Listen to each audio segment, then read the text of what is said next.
Thank you, Justice Moseneke. My learned friend for Section 27 would just very briefly like to address the forum. Okay. Thank you. Justice Moseneke, with your leave, and just for a minute, I would ask if I could just acknowledge one of our family members who's here today. Her name is Jabulile Tlatswayo, and her son Sizwe would have been 30 today. Come again, I'm sorry. I missed the second part. I've heard you talk about Ms. Jabulile Tlatswayo, and you're saying? Her son Sizwe would have been 30 years old today. Oh.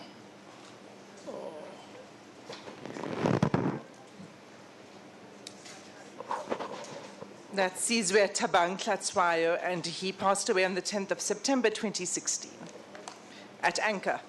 I remember that. Sawubona mami.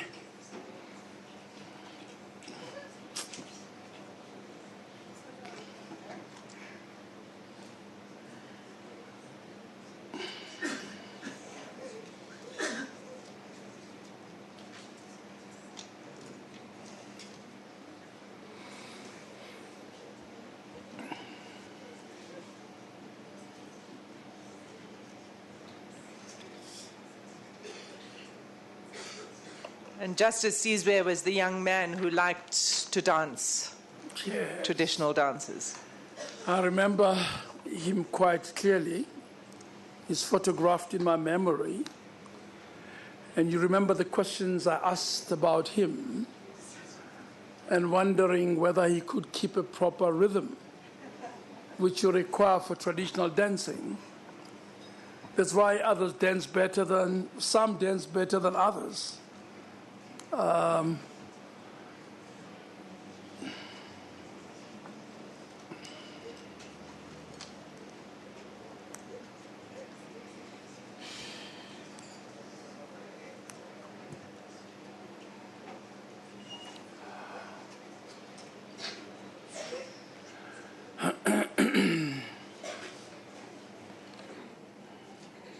Ngiyacela uphakame mami.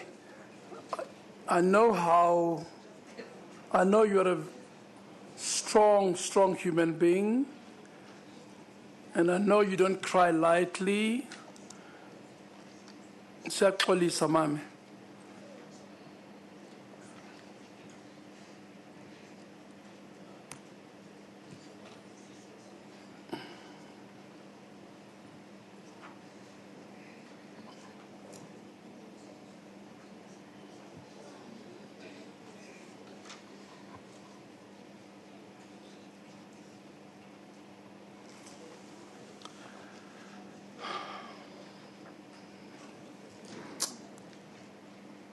Do you want to add anything else, Counsel? Advocate Hassan? No?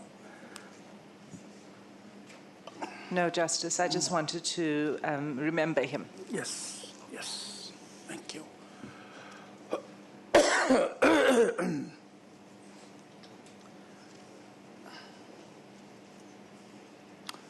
You know, human beings are important only because they're human beings. They don't have to be anything else to be worthy of our regard. Nothing more than that. And every time regard goes away, the consequences are well known in human history, very well known. Advocate Krause. Thank you, Justice Moseneke. If the witness can just be reminded that he's still under oath. Indeed. Mr. Peterson, you are still bound by your previous oath. Thanks, Justice. Thank you. Mr. Peterson, we were speaking before the lunch adjournment about various meetings that you had with the department. All in all, how many meetings do you think you have? We had about 4 meetings in all, Council. During which period? From the period from April to about May. 2016. And if you say we, to who are you referring to? I'm referring to the family representatives come family committee. Okay. And who else? With whom at the department was these meetings?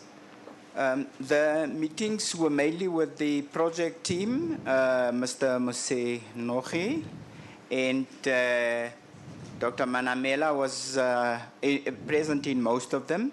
Franz Tabane was also in most of them. I recalled some social workers that were there as well. And there were also some members of the Mental Health Review Council. I remember one, Bishop Shole, if my memory serves me well, Justice. And could you tell Justice Moseneche who the family members were that attended? Can you remember them? Yes, I can remember the family members that were there.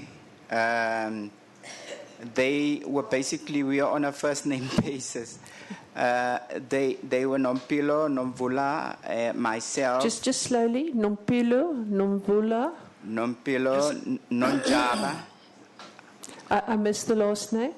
Nompilo Nonjabe is one person. Yes. Sorry, Nomvula Nonjabe. I'm going to get slaughtered by my team here. Okay, and then we have Nompilo. And then we have, we also had a Lucas Lukele. Sorry, not Lucas Lukele. I'm mixing up two people here. We had a Lucas, but not necessarily Lucas Lukele. We had a Tebogo Lukele. Yes. And that was the family team. That was the family team. Committee. And we also had, obviously, Christine Ngumalo. Christine Ngumalo. Ngumalo. Thank you. And I know that you can't remember the date of each of these meetings, so I'm not going to ask you for the date of each meeting. But could you give us a general idea what was discussed at these meetings? I think the meeting that we had on the 4th. 4th of February 2016. Yes. Was basically a sort of introductory meeting where we sort of went about with the concept of deinstitutionalization. My memory tells me, I think that was more or less what we covered, yes. There was a problem with the meetings because the meetings tended to start late and the meetings were also often rushed by the department. And the meetings were, the initial meeting was quite chaotic, I must say, because, we had an agenda, the department had an agenda, and they wanted to impose on us what they wanted to do. We wanted specific questions answered, such as the list of NGOs, the project plan, whether this was realistic within the time frame, the procedure that would be followed. And they more or less wanted to tell us about the concept of deinstitutionalization and that the department had already decided, and this was cast in stone, that this project was going to go ahead and was going to end the end of March. Council, Justice, may I hasten to add that one of our biggest gripes was with the time frame. We didn't see how this could possibly happen in March, end of March. And we vocalized that, I think, very, very strongly. There were some rough moments in those meetings where people left the meeting. And my understanding has always been that it's better to engage with people. One can engage, and we can also demonstrate, but never lose the power of engagement, because then, in the process, we actually can achieve a particular outcome, which is what we want. So what you're saying to us that you didn't enter into conduct that you think wouldn't be well received? Well, we made ourselves very strongly clear in terms of where we stand, but we sometimes were forced to move out of meetings, yes. Okay. But I always try to get the team to go back to the next meeting. Franz Tabane and Mr. Musenohi was quite keen and to engage us. And I saw in him a softness and an openness and almost a willingness to accommodate us and where we're coming from. Okay. But he seemed to be under some supernatural, heaven knows what power, compelled to do what he wanted, what he was about to do. Did you, as family members, ever indicate your willingness for this move? No, Council. We always opposed this move. Our backing point, the least that we hope to get, if all else failed, was an extension, which I must give the committee credit for, because we got the extension and no one seems to realize that the extension from end of March to the end of June was due to our rigorous engagement with the department that extension happened. In any of these meetings, which dates you cannot remember now, were the MEC there? I don't remember anyone. I can definitely say the MEC was in none of those meetings.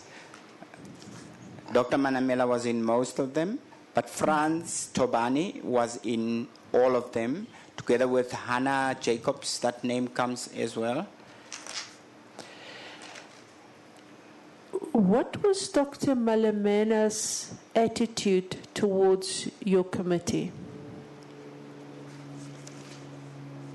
Dr. Manamela and most of them, as I say, I saw softness in the project leader, but there was a sense of condescending. There was a sense of hiding information. There was a sense of... Just slowly. Let us just take them one by one. Condescending, what do you mean by that? Well, for example, I remember in one meeting, I think this was immediately after Section 27 and ourselves lost the court issue, that we asked for them to give us the project plan and so on. And at one stage, somebody actually had the audacity to say, "Can you guys please sit down quietly and listen to what we have to say, because you lost your case." March 20. This was 2016. Just as this was. Yes, this was the court between case was February. in March. Yes, this was in March, because we had another meeting on the 8th of March. Because we had one on the 4th of February, the 18th of February, and we had one on the 8th of March. I think that must have been the meeting where the condescending came through, because there's also the meeting where they had a projection there of the various categories of patients and where and how each patient would then fit in relation to the NGOs. But they were very vague about the names of the NGOs, and especially the full names of the NGOs. Okay, just stop there. Just stop there. You said they were condescending. What else did you say? They were, about the meetings, that is. Well, the meetings were condescending, yes, and a bit chaotic, as I said, from time to time. But also, the department always wanted just for us to sit there because they wanted for them to almost tick a box. It was a tick box exercise for them. And that's the impression we got, you know. They never took us seriously, and I think we vocalized that when we went to the media later on in that same year when things began to go really wrong, as we predicted. We're going to speak about that just now. As part of the family committee, did you visit any NGOs? Yes, Council. I personally visited some. I think there were 3 of us who mainly went to visit NGOs with the department. On the 12th of April, you visited 2 NGOs. That's 2016, the 12th of April 2016. Can you remember which? Yes, I remember it was Takalani and Shama. I remember those quite sharply. Okay, just hang on there. Did you firstly go to CCRC? Yes, we first went to CCRC. Who went to CCRC? It was myself and Tebogo Lokele. And with whom did you go to CCRC? Frans Tabani was always there. I can't remember I think Dr. Manamela was probably there as well. Okay. And there was somebody from infrastructure as well, whose name I forget. Who's Frans Tabani? Frans Tabani is one of the officials in health, Justice. I think he's the deputy to Dr. Manamela. I may be wrong about that.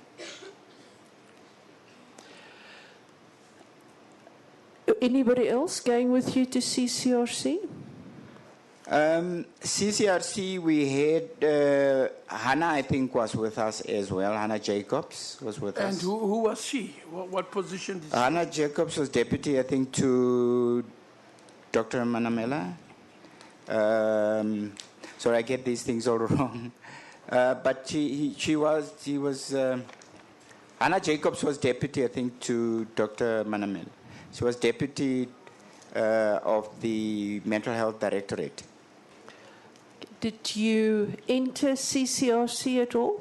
Yes, we did. Where did you go into CCRC?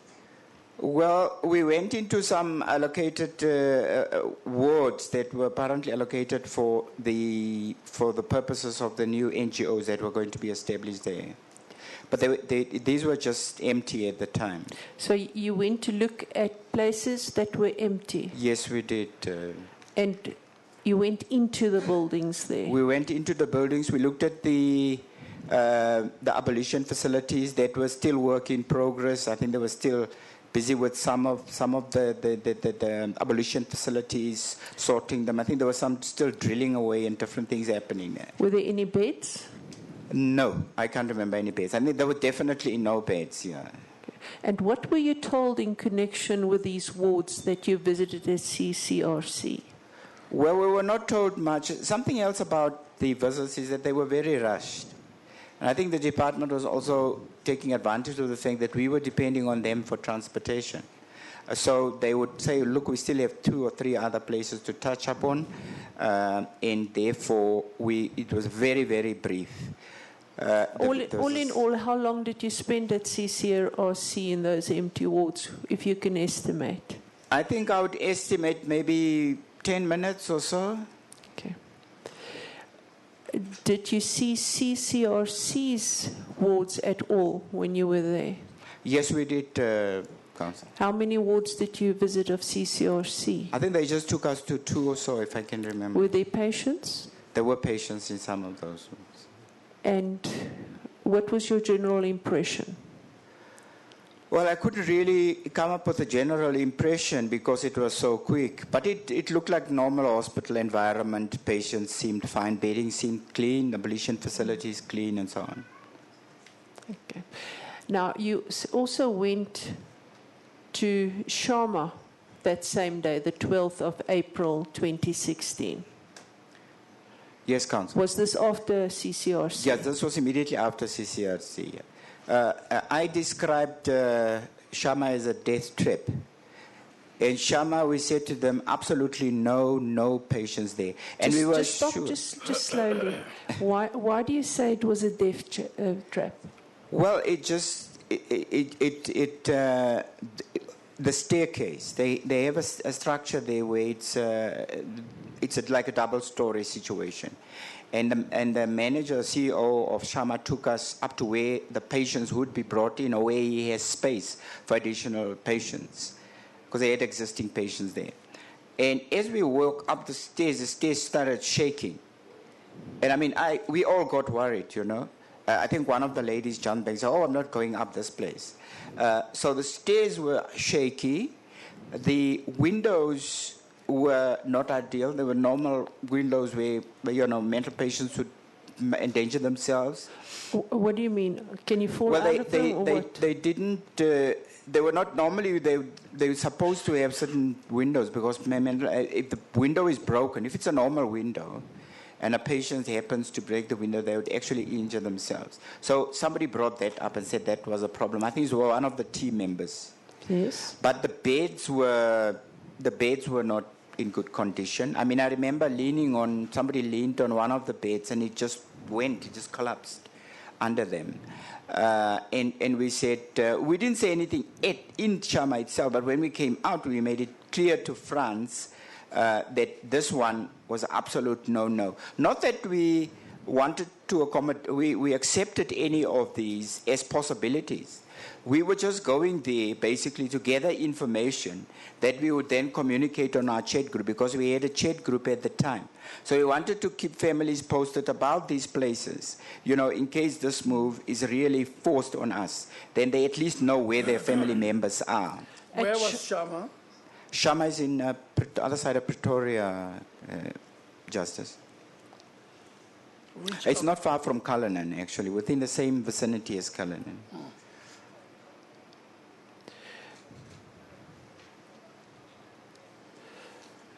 At Shama, how many beds were there or how many rooms were there where beds could fit in? We were shown, I think, 3 rooms where beds could fit in, yeah. And I think there were 3. And how many beds per room?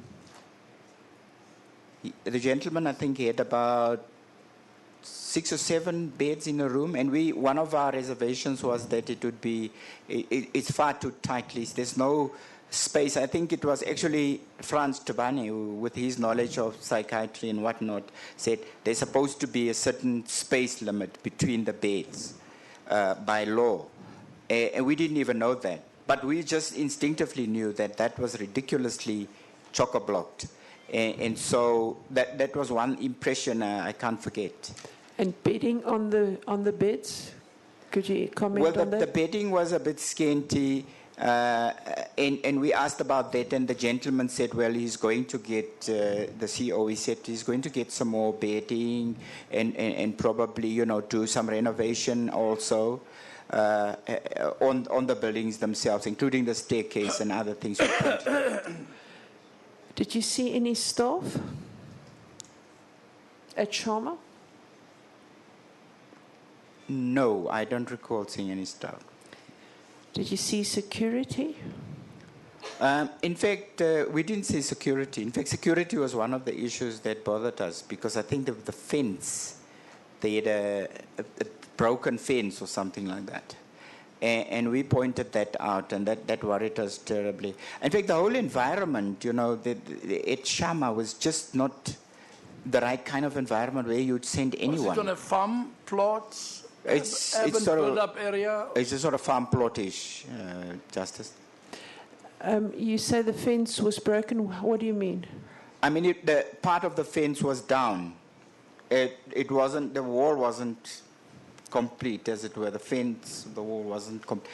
So, you know, patients. Also, the other thing is that the actual wall itself was quite low. So we were worried about our patients. You know, some of them could be endangered if they were to jump over the fence. You know.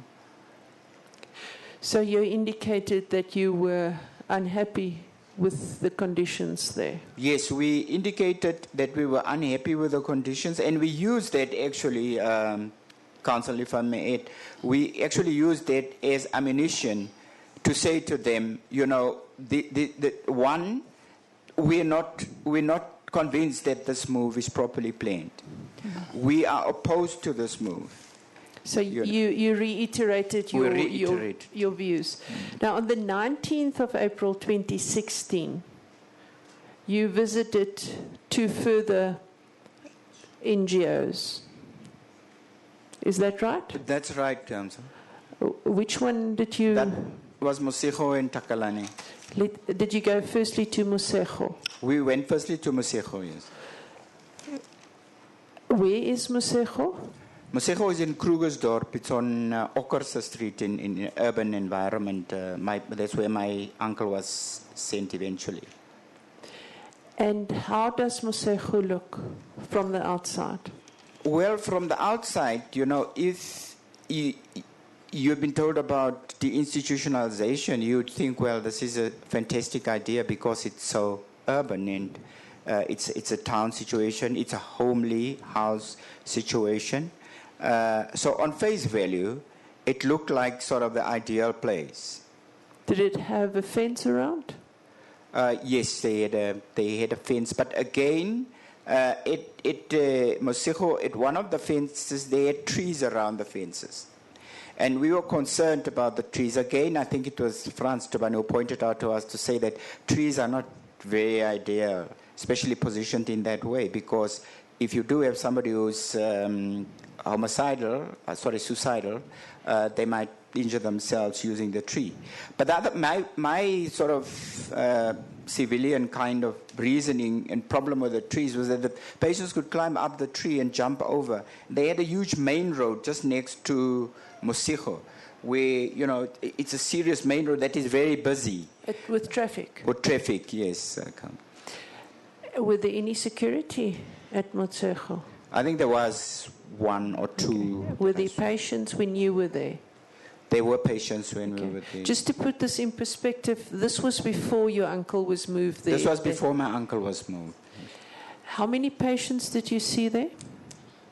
I wouldn't be able to tell. They had elderly patients, apparently from the social services department. We did go and see those patients. They were elderly patients. It was a single-story house? It was a single story, yes. And you entered the house? Yes, we entered. What did you find inside? Inside the house where they had the patients. Well, we saw rooms there. We were shown around the kitchen as well, and with storage room. They showed us a storage room as well, yes. Were there any adverse findings that you made there? Well, our main gripe about Mosego was the fact that there wasn't much space for rehabilitative sort of activities for the patients. It's quite cramped up. The yard? The yard, yeah. They've got all sorts of structures in the yard, so there's not much space for play, and that sort of thing. And so that was our first thing. Also, they didn't have any heaters. And this was just about to be winter, so we said there were no heaters, and there were no television sets in there, and to keep the patients entertained. And also the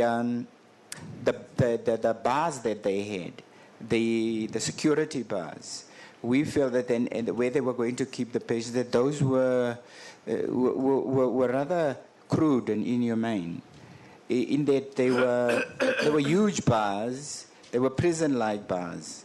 And they almost detracted from the sort of homeliness environment you want to create there.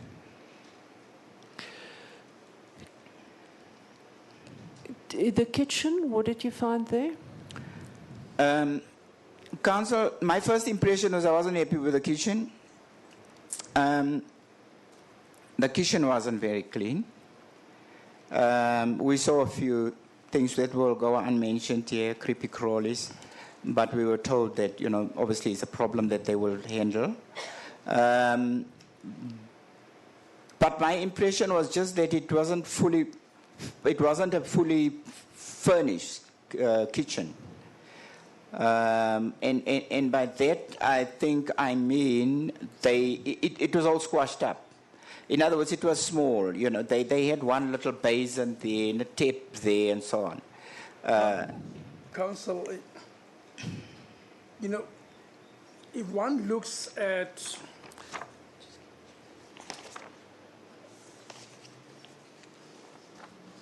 Volume 58,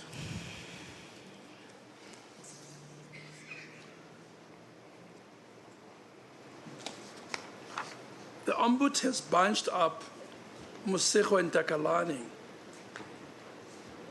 and the deaths are recorded jointly And which one are we talking about? I think we're talking about Mosego. I will move to that, Justice, if I may. Because there are also issues of relevance. Yes. All this detail would... What's this? I struggle to find its immediate relevance. Yes. If it is where the witness's brother was, of course. If it's generic, then we must say whether it was at a time when, in fact, there were patients from Life Esidimeni. At this stage, there were still no patients. This is where the patients were being moved to, Justice. That's why I'm starting to question Yes. whether we need all this detail. If, in fact, it was a stage a little and prior to people being brought there. Thank you, Justice. Mr. Peterson, I'm just going to move to that question. You went to Mosego and to Takalani that specific day. That is the 19th of April, 2016. Yes, Justice. How was Mosego and Takalani, how far were they apart? Well, Mosego is in Krugersdorp, Takalani is in Soweto. That's about how far they are from one end of town to the other. So they're quite a distance away. Okay, is there anything else that you wanted to say about Mosego? About Mosego, I think I've said more or less everything at this stage. And your uncle, I'm sorry, Councillor, your uncle was at Mosego in Krugersdorp. In Krugersdorp, that's where he eventually was, which... Yes, and was taken there some... Well, in May, wasn't he? Yeah, well, we're not sure. That's one of the things we're not sure, because we're not sure where he was. Well, you found him 2 months I after... found him in July, yeah. That's after right. your last... Yes. Yes, that's okay. right. Okay. I was basically trying to link the evidence and see whether, in fact, it demonstrates an impact on him. And whether you know the conditions when he was there. But I leave it there, Council. I'm talking relevance. Thank you very I much, leave it in your Justice. hands Thank you. to attend to that matter. Thank you. Okay. Mr. Peterson, did you find any improvement in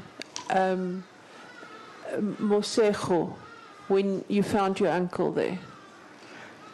No, I couldn't tell. Council, whether the improvement situation seemed pretty much the same. The reason being, when I went to visit as an individual, as a family. But when I went with the department, the situation was different. They were very accommodating, very willing to talk to me, very willing to show us around. But on that day, especially when I wanted to bring food for the other patients, I was told, please just stay in the visitors' quarters, and I tried to get in touch with the director telephonically about my uncle's status.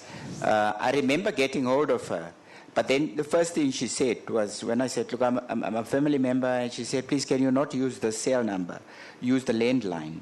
And she gave me the landline and she dropped the phone. I felt quite offended about that. Let us just very briefly go to Takalani.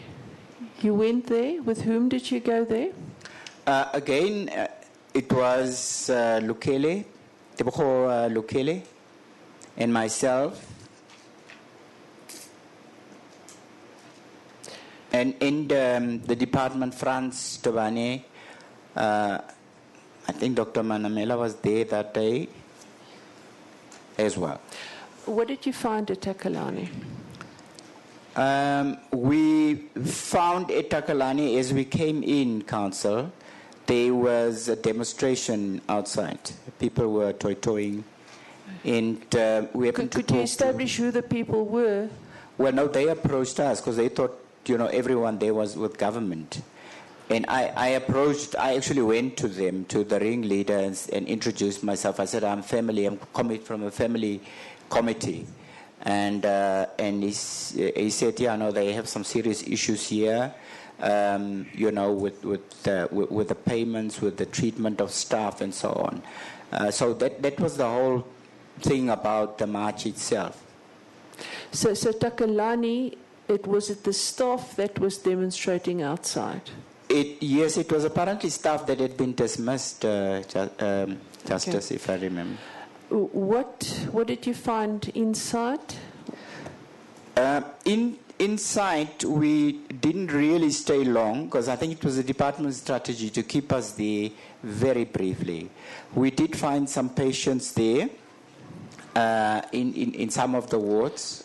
Adults, children? They were both adults and children at that point. Males and females? I think if my memory serves me well, they were both male and females.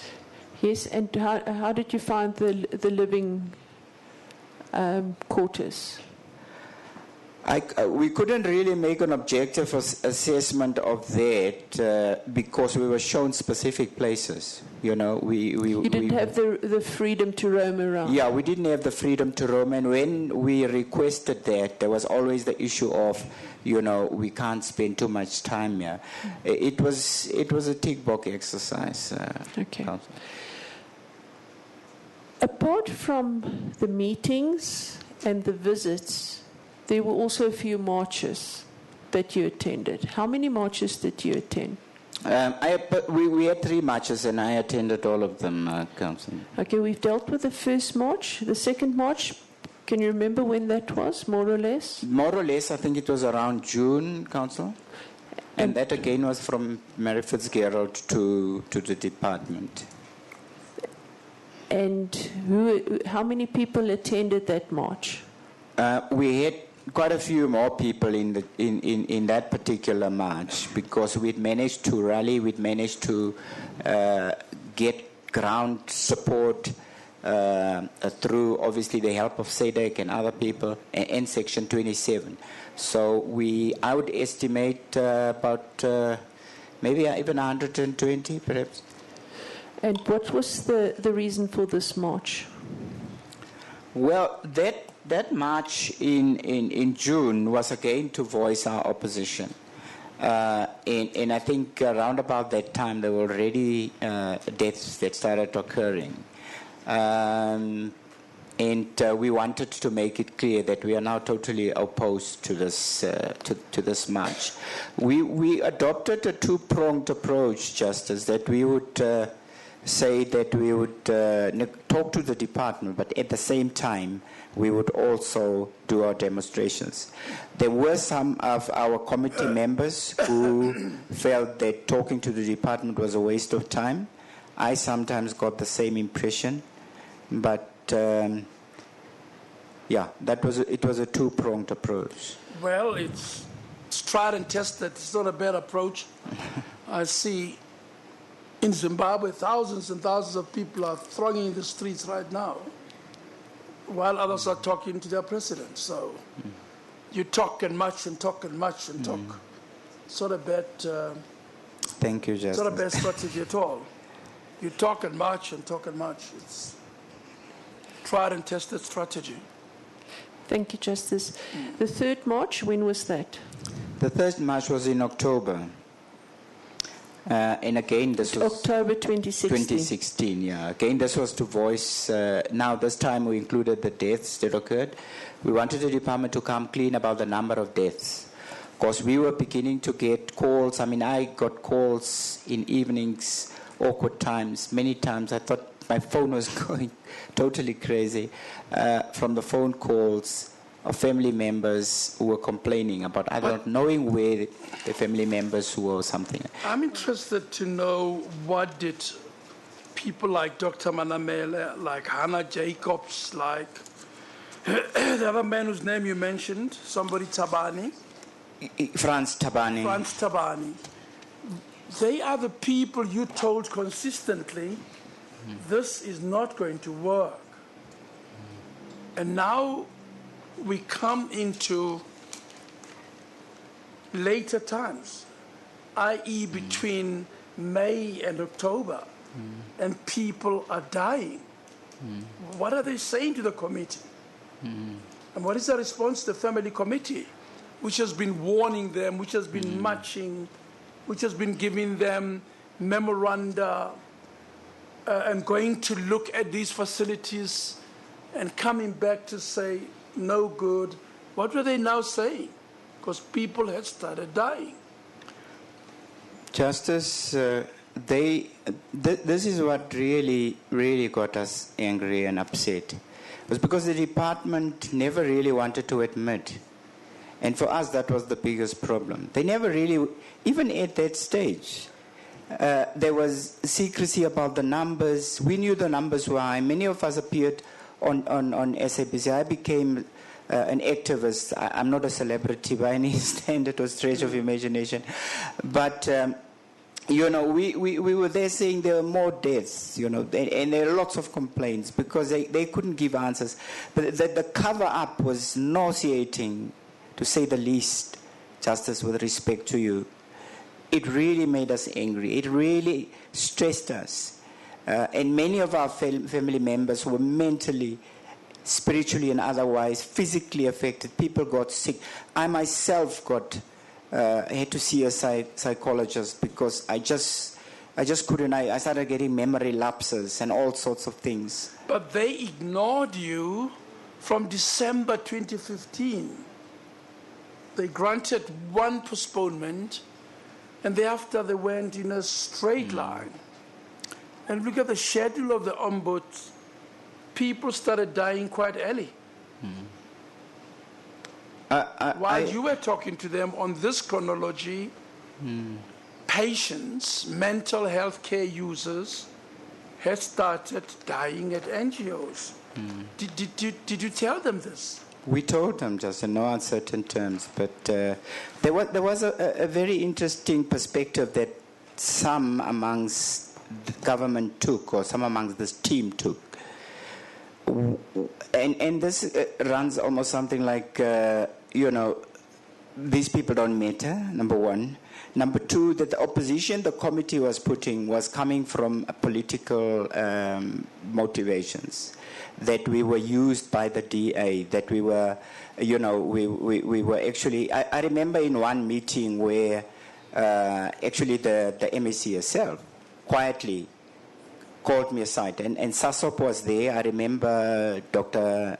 Talatala was there as well in that meeting, and Dr. Talatala and myself approached her and we had a chit-chat after the meeting, and because we wanted to know the numbers, and they weren't telling us about the true numbers and the names of the families of the deceased, because we wanted to have vigils to support those families, and they were withholding this information.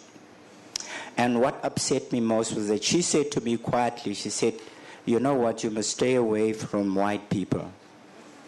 And to this day, I still want to ask her what she meant by that. But I said, for me, for us, for the families, we're not DA, Justice. We're not PAC. We're not ANC. My dad is PAC.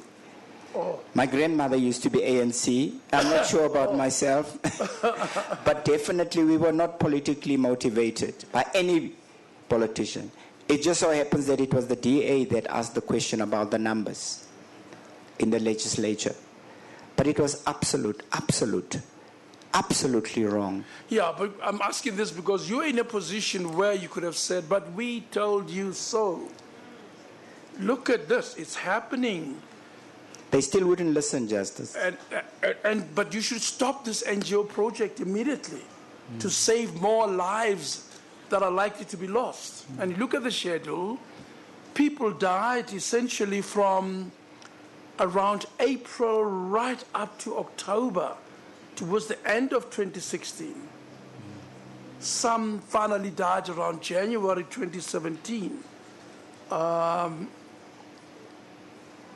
So you say you they didn't give you any definite answer why they pushed through, despite your protests and your marches and your meetings with them? I think, Justice, there's an interesting word that you just used, pushed through.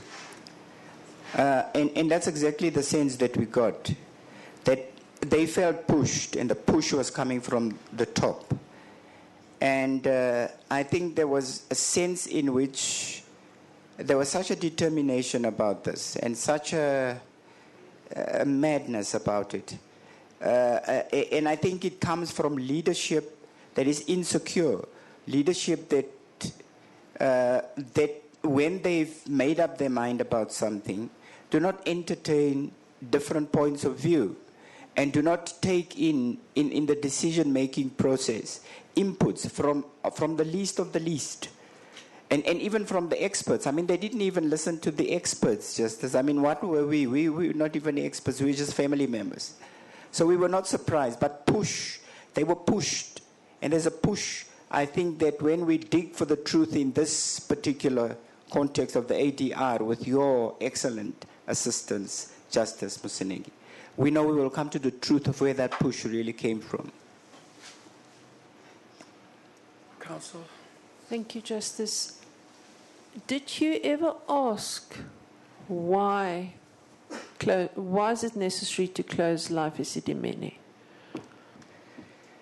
Yes, we did ask why close Life Esidimeni. And the answer that we got from all the meetings it was that it was cost saving, that it was an empowerment project to take business away from one supplier and distribute business to smaller entrepreneurs. But the other argument they were throwing around was that it's taking them to better facilities at a lower cost. But the cost-patient analysis argument they made never made sense. I thought maybe it's because I'm not an accountant or economist. I wish I was. Maybe I would have understood. But I don't think even the best economists could understand the rationale that they were trying to put across. Okay. You've touched already on the effect that this project and the treatment of your uncle had on you. Just explain that to us again. Well, Council, let me start by saying I did this project. I took on this project because of my grandmother. My grandmother was a people-loving person. She took care of unemployed people who came from Kimberley and were homeless, she would take care of. And so she was a loving person. She demonstrated that to me, and she demonstrated Christian love to me. And it was my conviction of what she taught me that put me into this. It was never about anything other than that. And I went into this prepared to suffer loss. I got very sick as a result of this because I took more than I could handle on my plate. I had to see a psychologist out of my own resources. I saw a private psychologist, and eventually I had to book a psychologist at a local clinic, whom I was told would see me 12 months down the line, whom I never saw. You said you got ill? What happened? Well, I was diagnosed with residual depression, Council. And what were the symptoms? How did you feel? The symptoms were basically sleeplessness. I remember even during my uncle's, when he was missing, I couldn't sleep those evenings. So sleeplessness was one of the major things that affected me. But if I had to do this again, I would.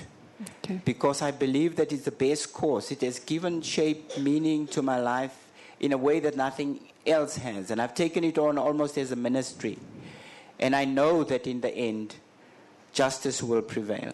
Okay. Now tell me, Mr. Peterson, I'm looking at the Ombuds report, the initial report.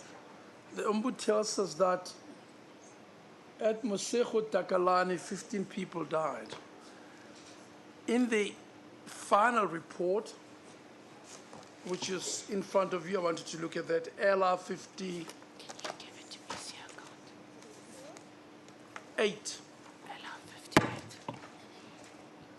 Somebody going to help me find LR 58?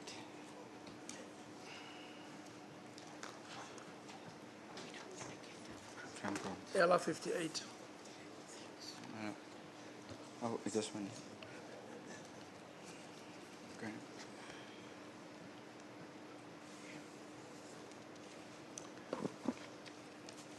I want you to look at the column Mosego Takalani.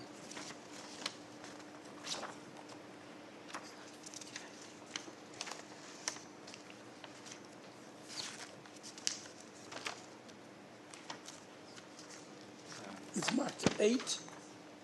It's not, there's no Mosiko Takalani in here.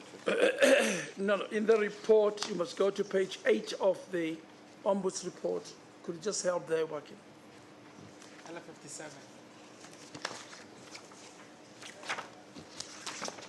No, L58. L57, yeah.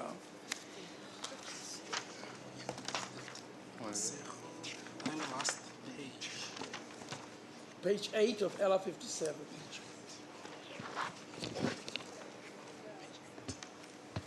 Yes. You see the block colored in blue, Yes, I do.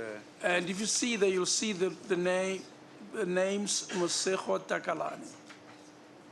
Yes, I do, Justice. According to this schedule, people who were part of the marathon project started dying in March 2016. Can you see that? And you move on, 3 more die in May. Yes, Justice, I can see And that. June, 6 more die. July, 5 die. And there is a peak period there between June and November where many people die. And in the end, if you look at that tally, you can see it's almost 10, 20, 30, 38. And Takalani Moseko is listed as one of the sites of death, according to the Ombud. Now here comes my question. Do you know if any of these people died whilst your brother was at Moseko? Yes, Justice, because I think he, if I work it out, he probably arrived in Mosiko around June. Now in June, you can see there 6 people died, according to the schedule. In July, 5 people died. August, 5 people.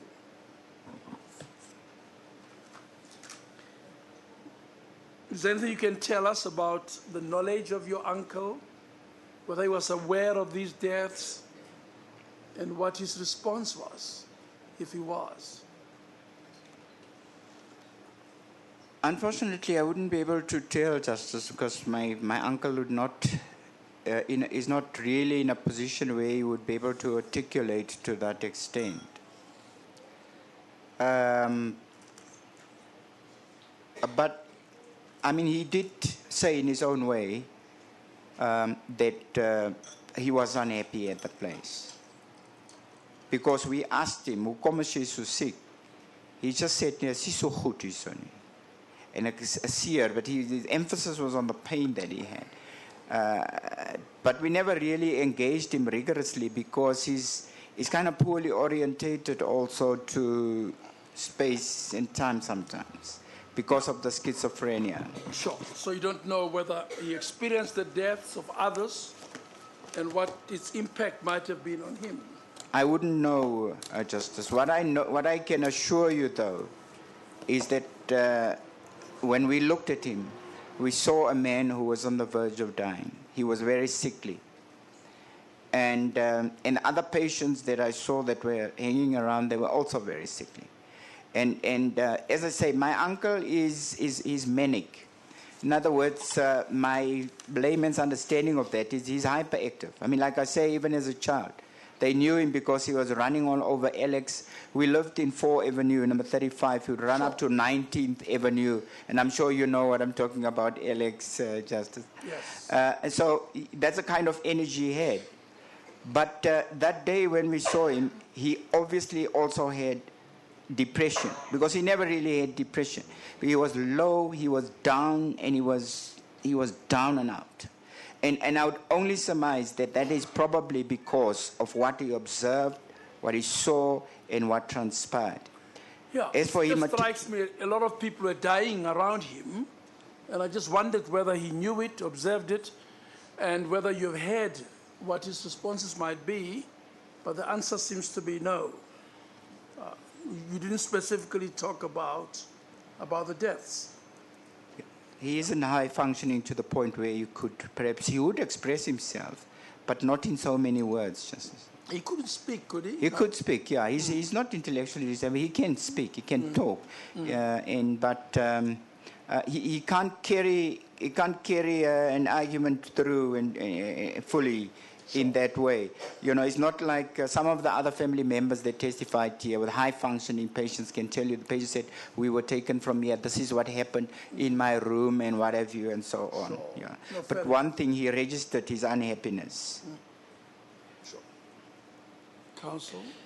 Thank you, Justice. Mr. Peterson, you said the effect that it had on you, but also the growing experience. What effect did this have on the rest of your family? Counsel, my cousin and myself decided that we're not going to talk to my aunt about this. He's turning 70, my uncle. My aunt is turning 80. So my cousin and I decided as a strategy that we're not going to tell her much about this. So she went to visit my uncle that day, wasn't there on that visit with a pastor. And after that, she wanted to know what was happening. And we kept most of the facts away from her. But I know that this has been very upsetting for her as well. Because of what she gleans from watching television, we can't stop her from watching television. And when she would ask us, hoe gaan dit met oomie Troeter? We would say, moenie bekommer wees, hy sal alright wees. So we would assure her. But we could see the concern, the trouble that she was having. And she could tell that we're not telling her everything. But I know also now that she's quite happy that he's doing fine and that he's in a safe place. Business-wise, what effect did this have on you? I think business-wise, Counsel, it was very difficult for me to focus. I began to lose concentration. I'm running my own micro business, as it were, and I was looking at going for several opportunities within the CETAs to assist unemployed youngsters to get into learnerships, and I started that. But my progress there was, I get several setbacks. Several meetings that I missed out, several opportunities I missed out. Because you were busy with this program. Because I was busy with this program. Mr. Peterson, you're also now part of the Mental Health Review Board. Is that so? Yes, that's true, Counsel. When were you appointed? Can you remember? I started on July the 1st, 2017. And what is your involvement there? My role at the Mental Health Review Board is... 20 how much? 2017. 17, thank you. My role at the Mental Health Review Board is as a community member, just to exercise oversight in terms of applications for patients for assisted and involuntary placement in various institutions. And your involvement there, was it as a direct result of your involvement in the Life Esidimeni patients? That is so, Counsel, because I was involved with the relocation, which happened in February. After the Ombuds report? 2017. After the Ombudsman's report, we were involved in the rapid assessment team. I remember one day I had blue lights in a gate. When I opened my curtain, there were blue lights, and Christine Ngumalo was sitting in the front seat of a police car, and I hadn't even washed.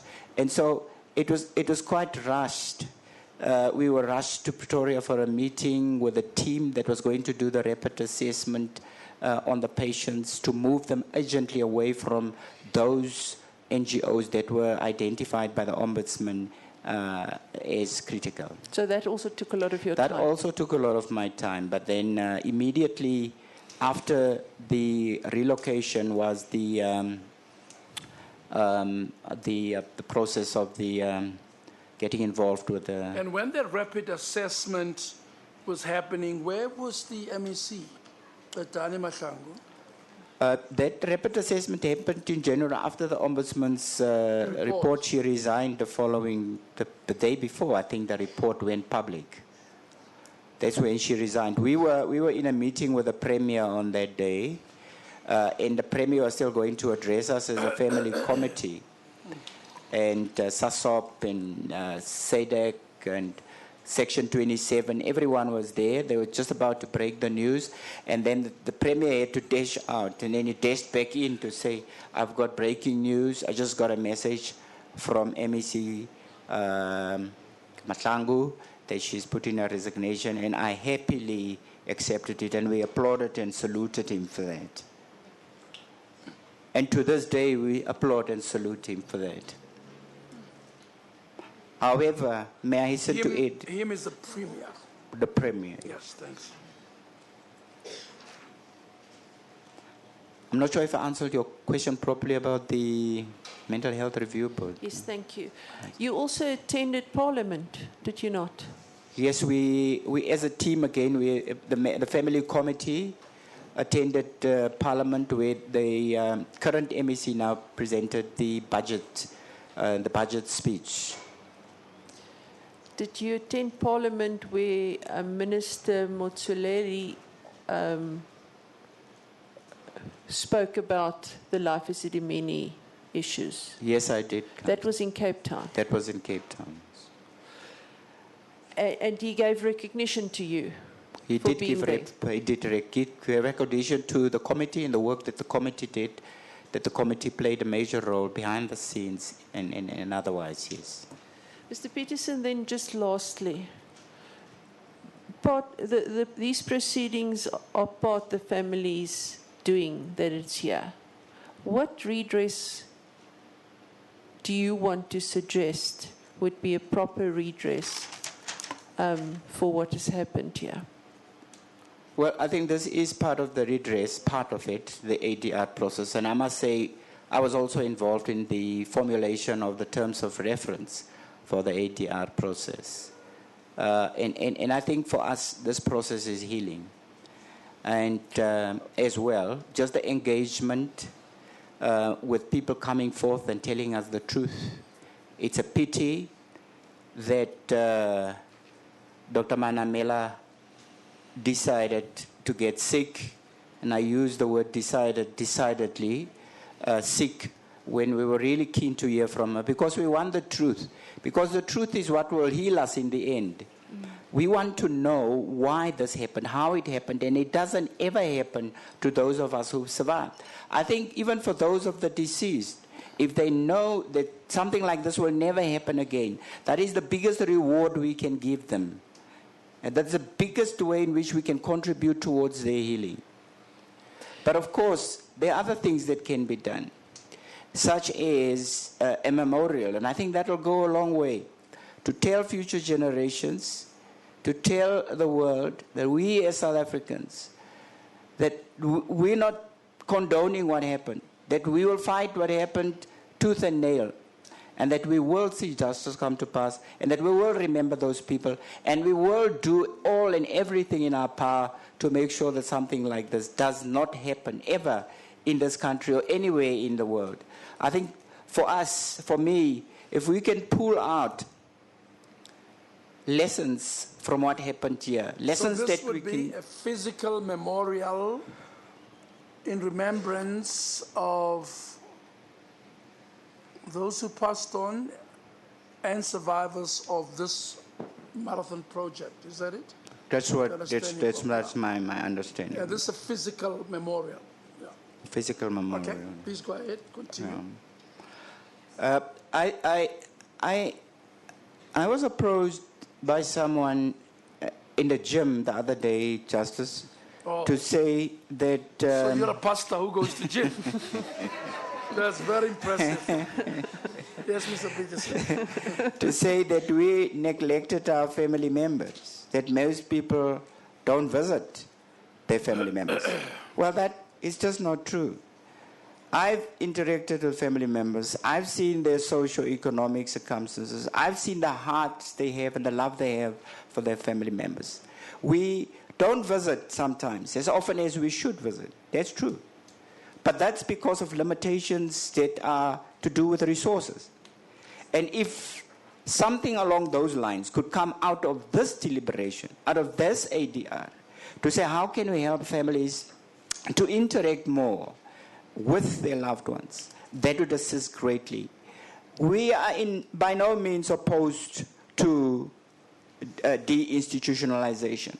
On paper and otherwise, it looks a fantastic concept of empowerment and honor and respect to the least of the least in our societies, people with mental health problems. But what we're saying, it needs to be done correctly. Our family members need to be brought closer to us, and we need to be resourced to move closer to them.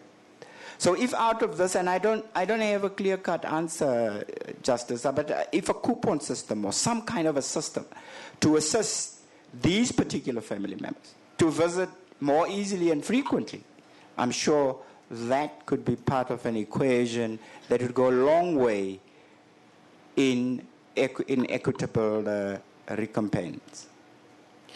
Mr. Peterson, we've seen a lot of emotion during these hearings. So with the healing, there's also emotion. Do you think is the stories causing any further hardship? Counsel, the stories have been fantastic, and I've attended most of them. I must quickly add that that's almost put me in trouble with the mental health review side of my duties as well. But the testimonies here have been very healing and I think very therapeutic. But I think that we need to take family members, Justice, through a situation where they get further counseling and assistance in that regard. I need counseling myself. I've been screaming for counseling from SADC, and so and I understand that their hands are full, and everybody thinks I'm so strong. But believe you me, I do break at times under the pressure of this. And if you've been in most of these hearings like some of us have, it becomes very heavy on you. I think we will need a proper debriefing and counseling, and that should be part of the package for the families.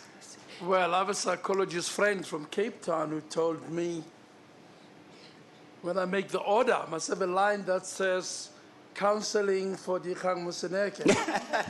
That I will need counseling too after this, together with all of you. Yes, I'm sure you will. So I'm told I will need it too at the end of all this. But I do take your point.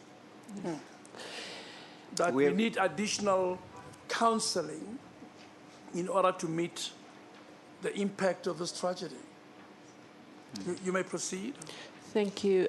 Have you got any ideas on redress for the surviving patients? I think, Council, there should be monetary awards given to the families of the survivors, specifically to assist them to be able to take better care of their loved ones. Okay. Any other redress that you want to bring forward?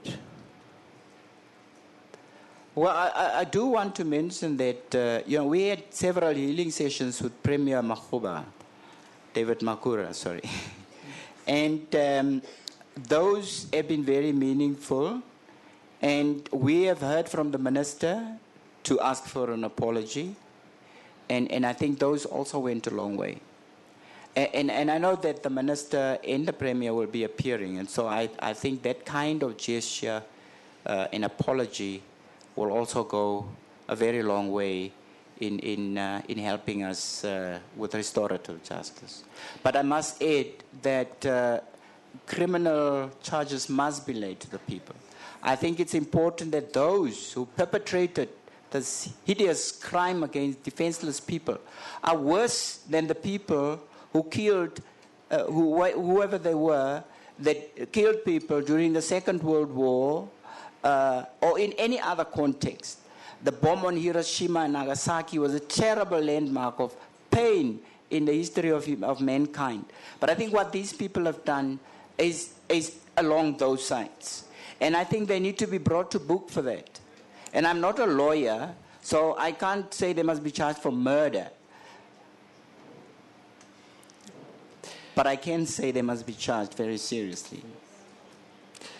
Anything else that you want to say, Mr. Peterson?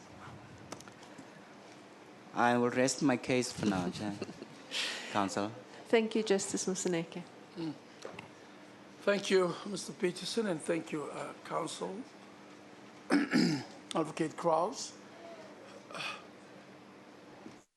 It was right the first time, Justice. Yes. It's Krause. Krause. My husband will be pleased if you have that Yes, right. no, I've had it right most of the time, isn't it? Yes. Somehow, it's late in the day. Advocate Housen. Justice, I have no questions for the witness. I'd just like to thank Mr. Peterson for his involvement in the process and for standing up for the rights of those who couldn't stand up for themselves. Thank you.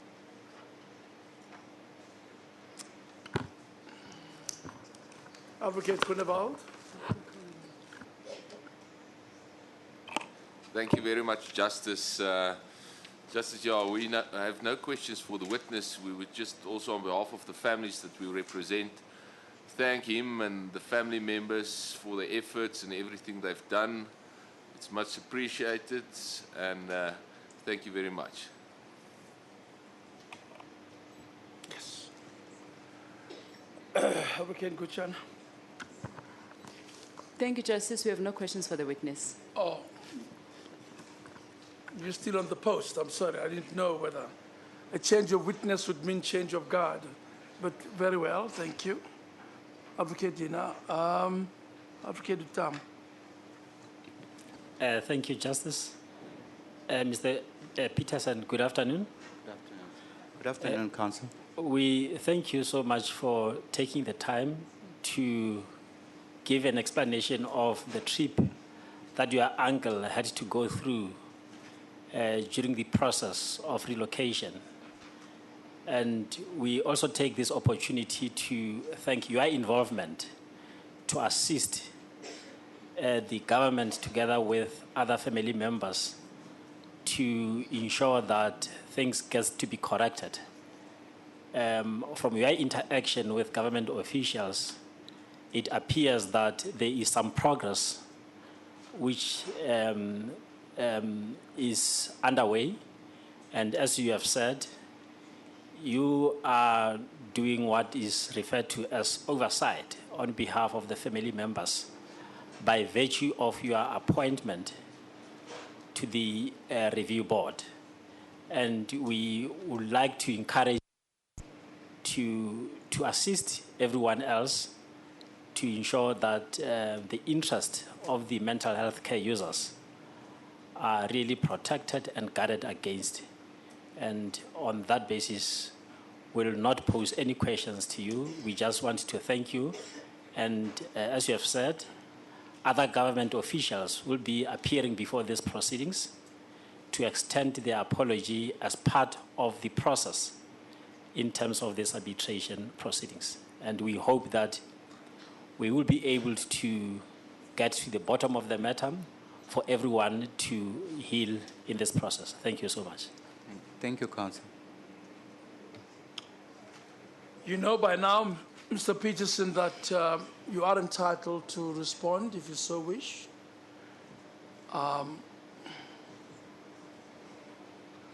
And also to give us your swan song, your valedictory song, your good, whatever you want to say as you leave the witness box. Well, first of all, I just want to ask that, people respect this process. And I want to call upon the previous MEC, Hlangu, to make herself available, to give us answers. Because at the end of the day, it is the truth that will heal us. As you rightly said, Justice, I am in the ministry. And the Bible says the truth shall set you free. As long as the truth is out there and evasive, we are still prisoners. We're still in pain. But we begin to come out of that prison and come out of that prison much, much better once the truth comes out. I want to say to those people, I want to say to Dr. Manamela and others, come forth. Tell the truth. The truth is all that will set them free too. Because as long as they are lying, as long as they're still keeping the truth out there, they will never be free. They will always be prisoners. Justice Moseneke, I'm honored to be before you today. And I must say that I have read your book and My Own Liberator. And there I saw a young man, 12 years old, imprisoned, seemingly hopeless, turn what looked like a very dark situation into a positive situation. And you came out of prison armed. You came out of prison to make a difference at the IEC. You came out of prison and you touched the constitution of this country. I'm going to take it to praise you, Justice. I have to. But the point I'm making is that Justice... I'm obliged to rule you out of order. I just want to say we will arise out of this. My people, our people, we will arise out of this. We will arise. We'll arise. We will arise out of this stronger. South Africa will come out of this stronger. I want to thank the Trotters for the work that they've done. I want to thank the councils for their piercing, intense questions that really penetrate and bring the truth out. May God salute you. May God bless you for your work. Nothing can award you more, or no monetary award or any award can award you. But one day, the words, "Well done, my good and faithful servant from the Lord," that will be your ultimate crown. And so I bless you, and so I thank you, and so I thank God for you. Thank you. Thank you, Pastor Peterson.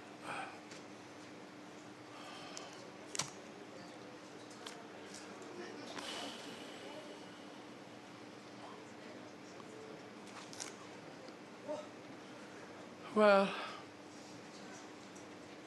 we've had quite a full day, haven't we? Maybe that it's time to go home. It's time to go home. I think I might have a line in the award that says all the attorneys and advocates must submit to counseling themselves to survive all this. But thank you so much. Any housekeeping matter? Not from our side. Thank you, Justice Moseneke. We have taken care of tomorrow, have we? Because we have to keep tracking. Yes. Justice, we have 3 witnesses for tomorrow. I think they will fill up the day. Yeah. Very good. Has anybody received the medical certificate? We promised it before the end of business. We haven't received any notification of those, Justice. We're still waiting for them. Yeah. Very well. Anything else from any of the council which is important for tomorrow to go ahead? We're going to adjourn and resume tomorrow at 9:30. Thank you.